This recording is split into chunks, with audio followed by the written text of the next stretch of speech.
Olá, pessoal, sejam bem-vindos a mais um Clube Talks. Eu sou a Laís, psicóloga, e estou aqui com a Marilinda, nosso time de comunicação. Oi, Mari, tudo bem? Tudo bem, Laís, tudo bem. Vamos lá, hoje a gente vai falar um pouquinho sobre uma dor que é o custo do colaborador doente dentro das companhias. Então, a gente já sabe que substituir um talento tem um custo de 2 vezes o seu salário, né? Então, para começar, eu quero entender melhor esse contexto, entender se esse é um problema novo da NR1, né, na nova atualização da NR1, ou se é algo que já existia, sempre existiu. Sempre existiu, né? O que a NR1 vai trazer com essa atualização é que não vai dar mais para a gente esconder. Então, a gente tem aí existia já, a NR1 já existe há bastante tempo, e as questões psicossociais, antes elas estavam lá na NR17, junto da parte de ergonomia, né? Então a gente já tem aí casos do Ministério Público de empresas que foram autuadas, multadas, enfim, em relação a riscos psicossociais, porém pela NR17. Então agora a NR1, que já existia de riscos físicos, biológicos, químicos, inclui também o gerenciamento dos riscos psicossociais. Então, é isso, não adianta a gente ignorar, né, ter medo, a gente vai precisar olhar para isso e ter planos de ação em cima disso. É até, né, é uma máxima, né, falar que quem não entende de pessoas não entende de negócios. É uma máxima, né, do mercado corporativo, do mundo corporativo, e eu acho que esse é o problema.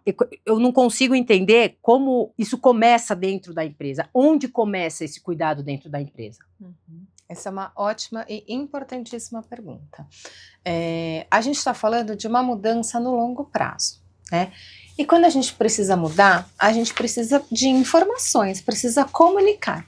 Então, acho que o ponto de partida principal é a comunicação e o treinamento da gestão e liderança. Né? Se a gente consegue conversar com esse gestor, com esse líder, explicar o que é saúde mental, como que isso vai impactar na produtividade, no clima da empresa, né?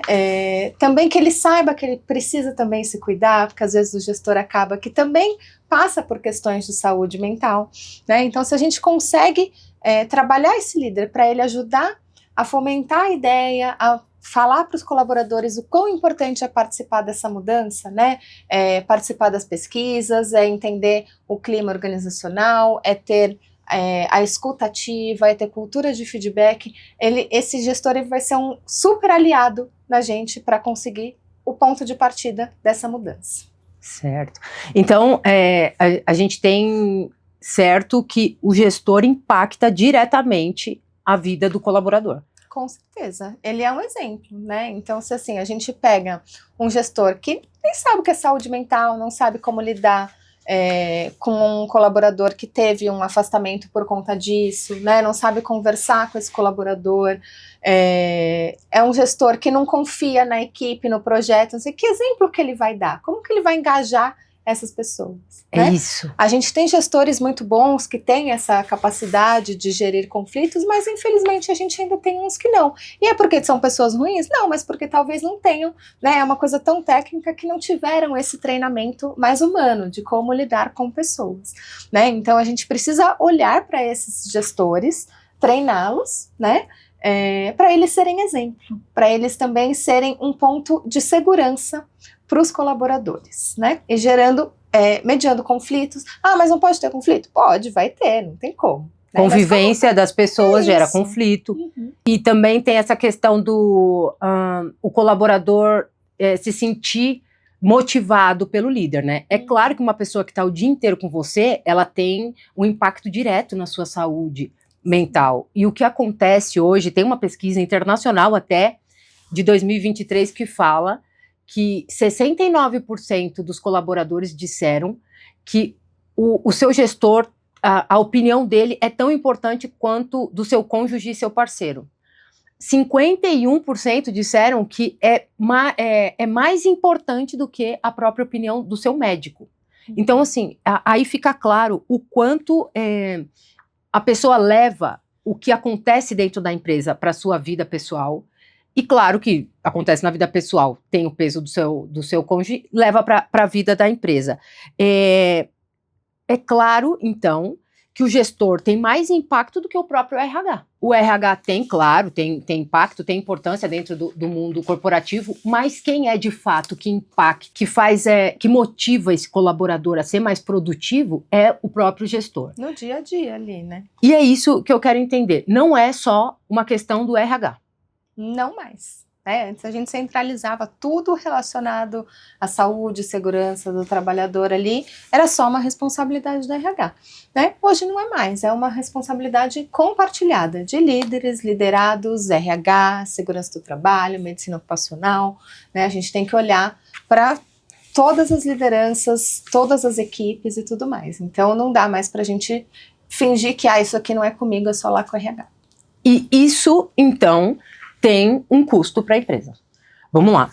Se você tem um colaborador desmotivado, se você tem um colaborador produtivo, isso tudo tem um custo invisível para a empresa. Uhum. Eu acho até que não é mais invisível, mas vamos falar do custo invisível que tem isso na empresa. A gente tem visto aí um receio das empresas de encontrar problemas, mas a verdade já existe e tá aí. Se a gente não cuida, não olha para isso vai impactar absenteísmo, dias de afastamento, a palavra que está em alta aí, que é o presenteísmo, mas o que é isso? É quando o colaborador está lá, mas não está. Então ele está de corpo presente, mas não consegue produzir, porque emocionalmente ele não está ali, ele não está conectado com as atividades dele. Então isso gera um custo invisível, porque está perdendo a produtividade, e aí não é bom para ninguém, nem para o colaborador que não está conseguindo lidar com as questões emocionais, e nem para a empresa que não está tendo retorno. Então tem pesquisas recentes aí que falam que o índice de presenteísmo é 31%, 32%. Isso, se a gente parar para olhar, é uma quantidade importante da folha de pagamento no final do mês, isso num cenário não só Brasil, a gente está falando Brasil, mas global. Então, quando a gente olha para isso e cuida disso, isso dá segurança, dá vontade de ficar, Mari? E aí a gente diminui vários outros custos atrás disso também. Eu acho que uma bela solução de se falar e que pouca gente, eu acho que fala pouco, acho que devia falar mais, sobre salário emocional e segurança psicológica. A gente tem que falar, eu acho que também, muito de valor e menos só de preço das coisas, sabe?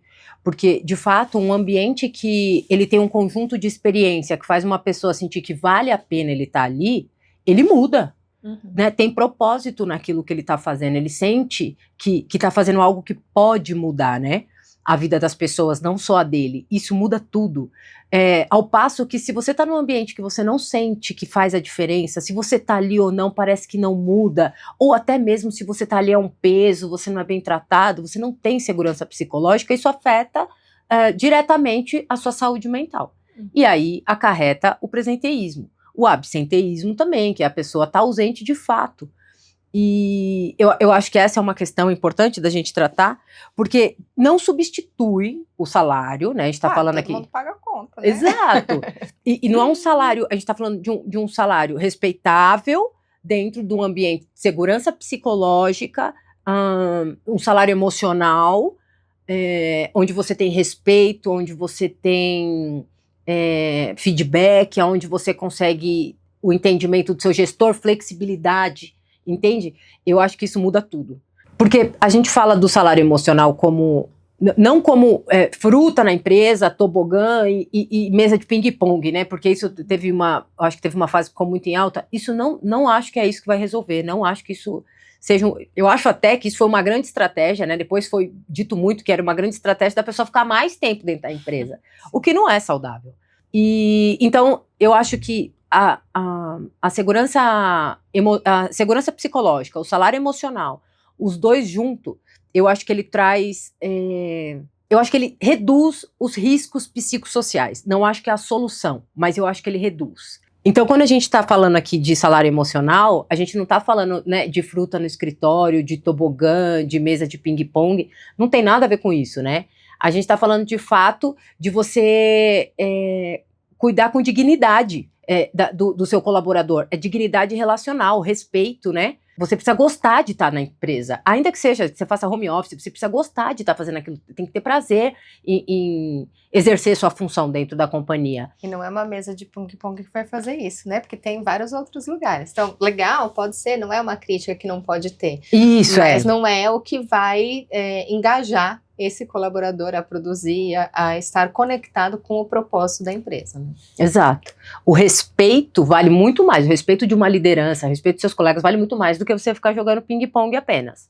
Então, quando a gente não diz, também não quer dizer que um salário que não é bom, o salário emocional segura o colaborador. Isso também não existe. O contrário de você não ter um ambiente saudável, segurança psicológica e um salário emocional legal, é, de fato, o turnover. As pessoas não permanecem ali.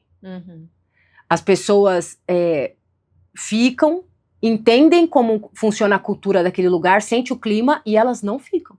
E turnover é custo, né? Então, só para a gente exemplificar, turnover é a rotatividade das pessoas que entra, que sai e tudo mais. E tudo isso também é custo, né? Invisível, talvez. Não sei se tão invisível assim, mas você vai precisar ter todo o custo de recrutamento e seleção, né, que é perder horas de trabalho para poder fazer as entrevistas, etc e tal, né? Você vai ter, às vezes a gente contrata uma consultoria para buscar uma pessoa no mercado, então isso aí também já vai gerar um custo maior. Aí você vai ter o tempo de treinamento dessa pessoa, né? Porque a pessoa não vai entrar produzindo já no primeiro dia, e alguém vai ter que treinar, pode falar? Cada empresa tem a sua cultura até, mas assim, cada empresa, ainda que venha com soft skill e hard skill, não é só a parte técnica, ela tem que se adequar, né, ao processo daquela empresa. Isso tem um custo, tem um tempo, não tem como, ela não chega, vamos falar do comercial aqui, cheguei hoje, amanhã tô vendendo, isso não existe. Tem que ter o treinamento, tem que ter adaptação, tem que ter tudo. Ele tem que entender da empresa, ele tem que estudar a empresa. Então a gente tem todo o custo de contratação. Às vezes a gente contrata uma empresa para trazer um profissional do mercado para a gente, já é um custo. Aí tem exame admissional, tem a etapa de adaptação e treinamento dessa pessoa, porque ela não vai entrar já produzindo, a equipe de vendas não vai começar agora já vender no primeiro dia, né? Vai precisar entender os clientes, vai precisar entender a cultura da empresa. E aí, depois desse período, se for um ambiente hostil, não for agradável e tudo mais, essa pessoa pode começar a ter questões de ansiedade, se for metas muito inatingíveis, etc. Né? Então, tudo isso pode gerar uma saída precoce dessa pessoa e volta a todo custo. Já se a gente cria um ambiente favorável, né? Se a gente consegue ter um lugar legal de trabalhar, essa questão do salário emocional que você estava falando, a chance dessa pessoa ficar e produzir mais é melhor. Então, diminui o custo e ainda traz mais receita. Assim como o contrário também acontece, né? Um salário bom não segura um clima ruim. Isso. A pessoa vai embora quando o clima é ruim, mesmo que o salário seja bom. Porque hoje em dia, principalmente as pessoas, elas deram muita visibilidade, não é a palavra, deram muito mais prioridade para essa questão da saúde emocional, da saúde mental. Da saúde como um todo, né? E exato. Conciliar. Antes a gente vivia para trabalhar, hoje o trabalho é uma parte da vida, é importante, né? Todo mundo tem que pagar conta, cada um tem uma motivação para trabalhar, né? Mas ele não se vive só mais para aquilo. Então, esse equilíbrio entre vida pessoal e profissional está sendo muito mais valorizado. O equilíbrio, justamente é onde eu acho que está. O equilíbrio que as pessoas querem ter. Nem tanto ao céu, nem tanto ao mar. E, pensando nisso, o que eu penso é um bom funcionário vai embora se o clima não é bom. O funcionário que fica com o clima ruim, esse funcionário não está engajado. Ele fica, mas ele não está engajado. É o presenteísmo. Exato. E ele começa a adoecer ali dentro da companhia. Eu quero entender como isso afeta o time, como o desengajamento afeta a equipe. A figura do líder é importantíssima, né? Porque pensa num líder que, cara, nem ele acredita no que ele está fazendo. Como é que ele vai engajar uma equipe, né? Ou então ainda a gente tem líderes, como eu falei antes, muito bons, mas tem outros que, além de querem promover picuinhas, disputas não saudáveis dentro da equipe. Panela, exatamente, né? Não são imparciais. E aí isso vai gerar um burburinho, uma coisa desagradável dentro da equipe. E aí não saber gerir esses conflitos gera um mal-estar geral. Aí pensa se você sai lá, acorda todo dia cedinho, vai para o seu trabalho motivado a trabalhar, quer produzir, né, porque às vezes gosta do trabalho, mas chega lá, tá todo mundo mal-humorado, todo mundo querendo se matar. Como é que você não vai se contaminar com um negócio desse? Né? Então, se a gente cuida desse líder, ele vai ajudar a gerir esses conflitos, a fazer as pessoas engajarem, né?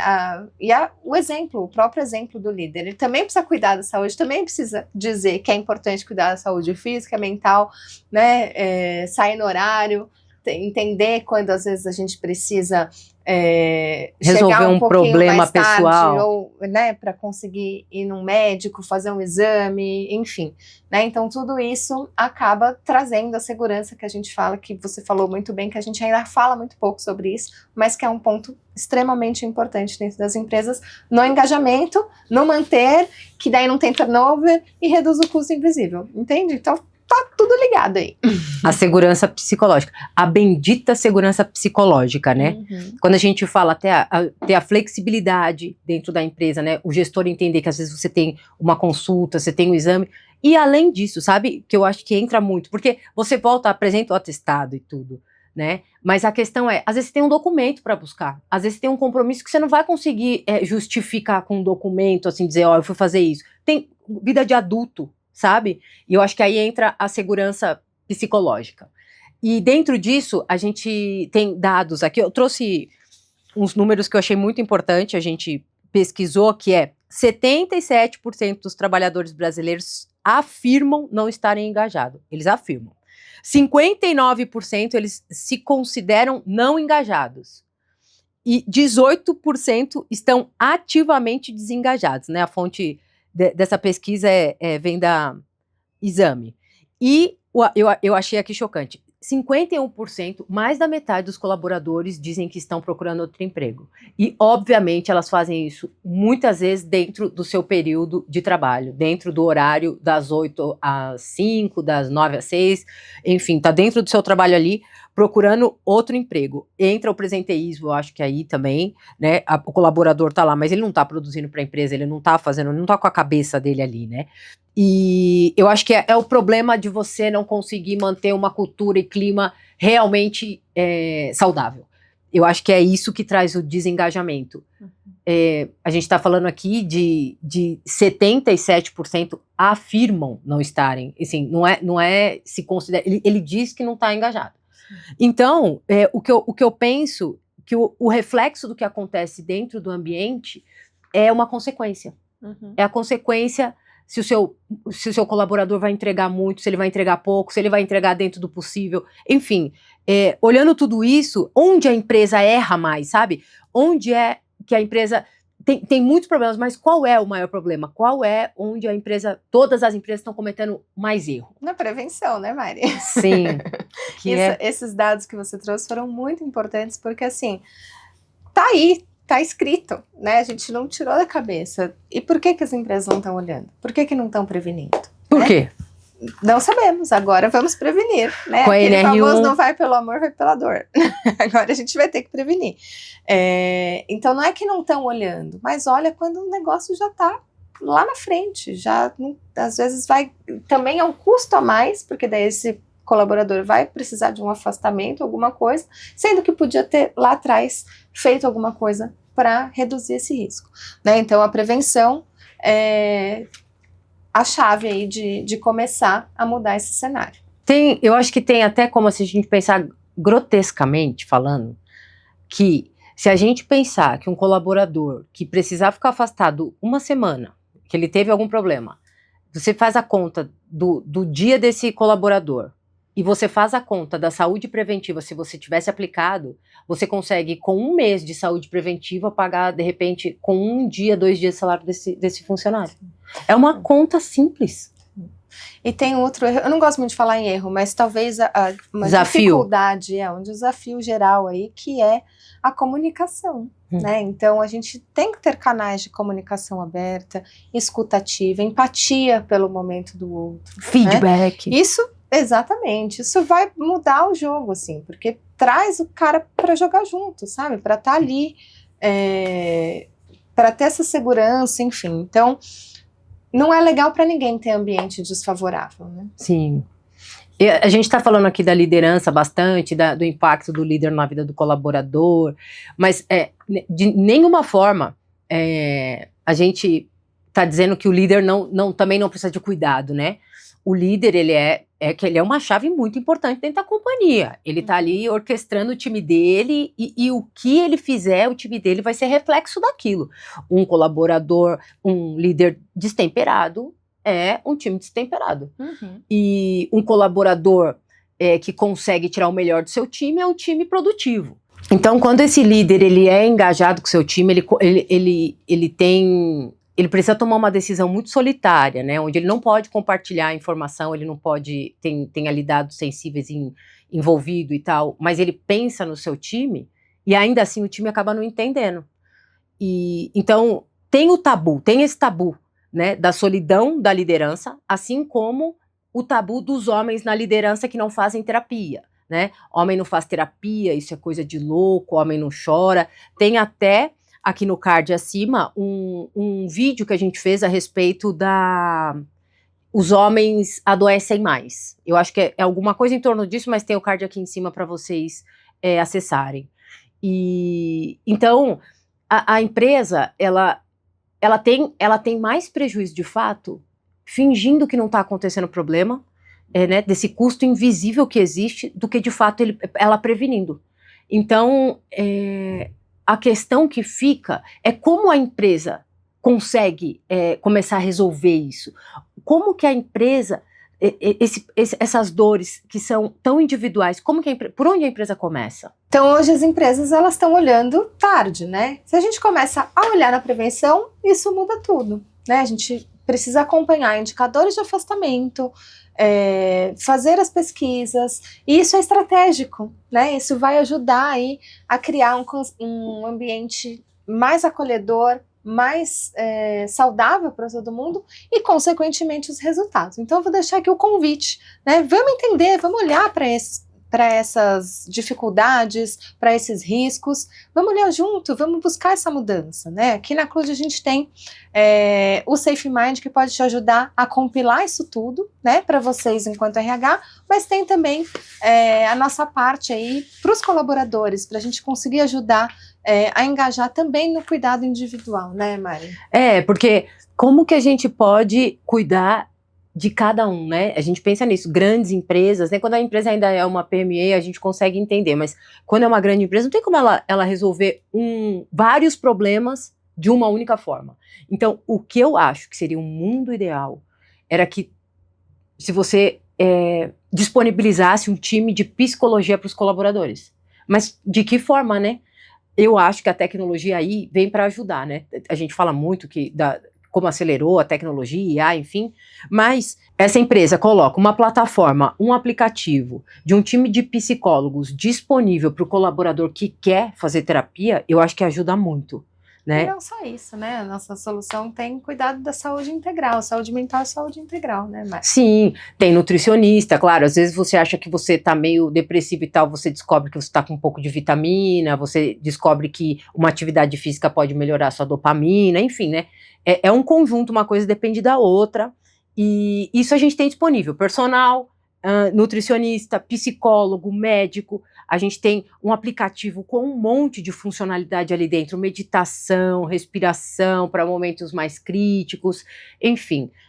Eu acho que a empresa que entrega isso hoje, ela não só reduz absenteísmo e presenteísmo e burnout, eu acho que ela aumenta o seu faturamento. De fato, uma empresa saudável financeiramente, ela tem um time saudável emocionalmente. Eu acho que isso que falta hoje no mundo corporativo. Não tem como a gente cuidar de pessoas, não tem como a gente cuidar de negócio sem cuidar de pessoas, e quem cuida de pessoas tem que entender de emoções, tem que entender de comportamento, e eu acho que isso é que muda o game. De fato mesmo, eu acredito nisso, eu acredito muito no que a gente entrega na nossa solução, é claro, nessa altura do campeonato jamais trabalharia em alguma coisa sem propósito, mas eu acho que as empresas que começarem a ser mais estratégicos nessa questão, elas aumentam o faturamento, elas serão estratégicos no faturamento, de fato, no resultado do seu faturamento. E é a combinação, né? É cuidar da empresa e cuidar dos colaboradores. Então aí pra gente fechar, né, eu acho que não a discussão não é se vai investir ou não, é entender que esse custo já existe e como que a gente vai usar isso estrategicamente para melhorar a saúde da empresa e do colaborador e, de um modo geral, aí para todo mundo ter um ambiente mais acolhedor e saudável. O que a gente quer passar aqui, que a discussão não é mais se existe esse custo ou não, né? É buscar estratégias para lidar com isso, tá?